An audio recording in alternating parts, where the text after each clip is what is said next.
So I have a story that I have to share with you involving this movie, and I'm pretty sure that story is going to be way more interesting than the movie itself.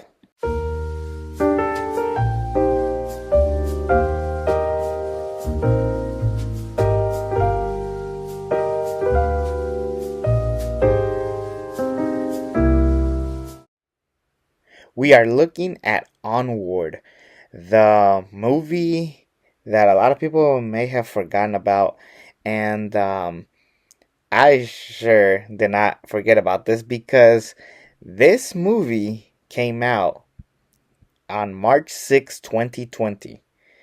That is a very important date because weeks later, the pandemic happened. And basically, the world went shut down, and they immediately moved this movie over to Disney Plus.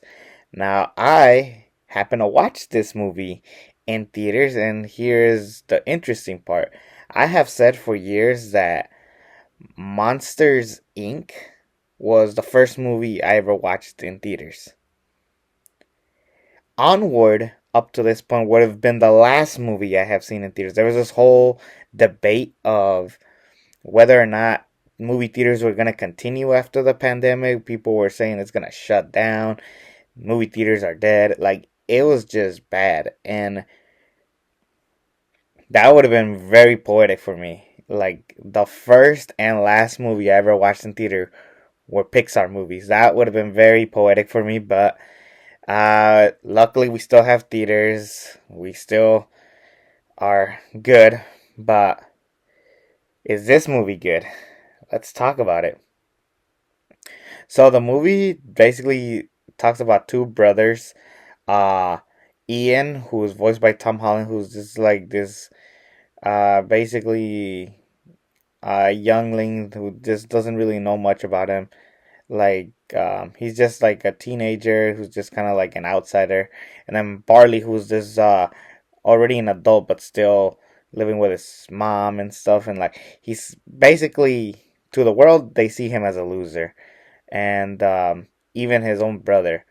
But he's very into like majestical stuff and you know world like that. Now, in this world, it's essentially what I picture Dungeons and Dragons would be like, because they even follow this trend of like whole Dungeons and Dragons things.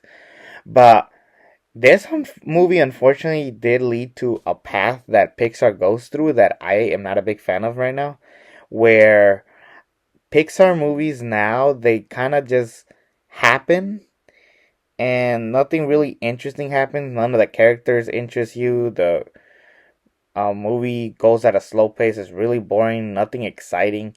But then the ending has this really feel good moment at the end, but it just doesn't feel earned. Like the ending for this movie with the Pixar feel was there, but the journey was so boring.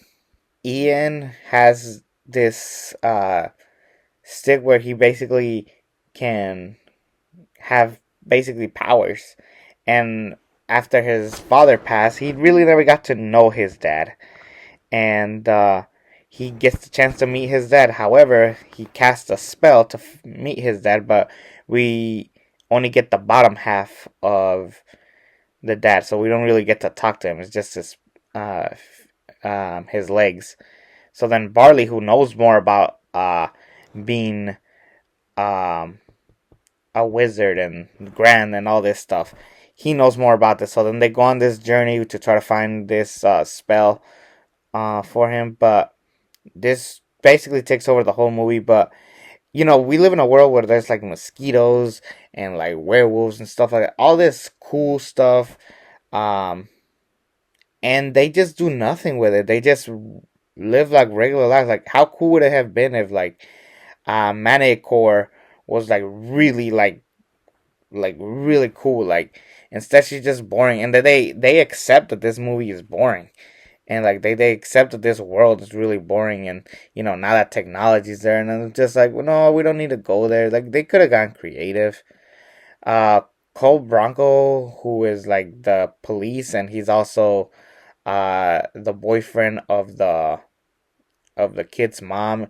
he's lame. He's kind of a douche. If I'm being honest, I'm not a big fan of this character.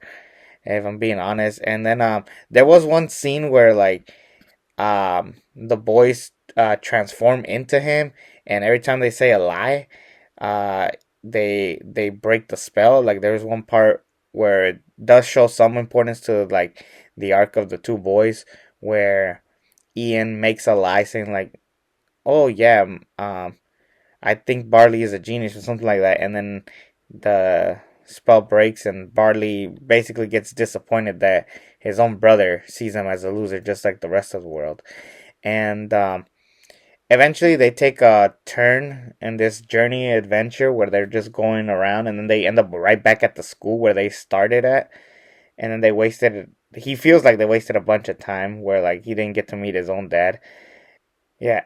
Eventually this dragon that is made out of buildings fights the boys. In the process, I don't know, that moment just felt very forced. Now, I did like the moment where Ian is like basically crossing off all the stuff that he wanted to do with his dad. Like he accepted that he won't ever get to do any of those things, but then he realizes, wait a minute, I did learn all of these things. It just wasn't with my dad, it was with my brother. So that was a cool moment. That was honestly like the best part of the movie. And then at the end where Barley's the one that gets to talk to his dad one last time. And then he disappears because they only had 24 hours to really talk to the dad. And then at the end, Barley hugs Ian like, hey, you know, my dad, it was really good to talk to him, but he also wanted me to give you a hug. And that was cool. Like, it was a cool moment where, like, the brothers bond and stuff, and they, you know, have each other's back. But this movie is so boring. Um, I get it. Try to be Dungeons and Dragons. Try to be any of those mythical movies. Like this was not targeted towards me per se. Like I was never into that kind of stuff. I could tell that the only reason why this movie was made is because Stranger Things mentions Dungeons and Dragons most of the time, and then Chris Pratt and Tom Holland were very popular at post Avengers Endgame, so they might as well like milk it the most they can. And this movie just wasn't clicking for me. It's not horrible. It just it's crazy. This is a pattern that Pixar starts doing. We still haven't gotten to my least favorite Pixar movie. It's coming up actually a lot sooner than you think. Luckily, the next two movies that I remember are gonna be classics, at least in my book. But this movie wasn't it for me. I love the ending. I love like the whole brother uh arc of it, like with them really getting along. They do have solid chemistry. Obviously, they were in the Avengers together, Chris Pratt and Tom Holland. But overall, this movie, I just don't ever want to watch it again. It's really boring and it's very bland. Similar to what I felt about The Good Dinosaur. I do like this a little bit more than The Good Dinosaur, but it's not saying much. This movie gets a C minus. I think it tried in some points, but it wasn't hitting for me, and I just don't ever want to watch this again. A movie that I'm very excited to talk about is um Soul, which is the next Pixar movie I'll be reviewing. So I'll see you with that review next week. So take care, everybody.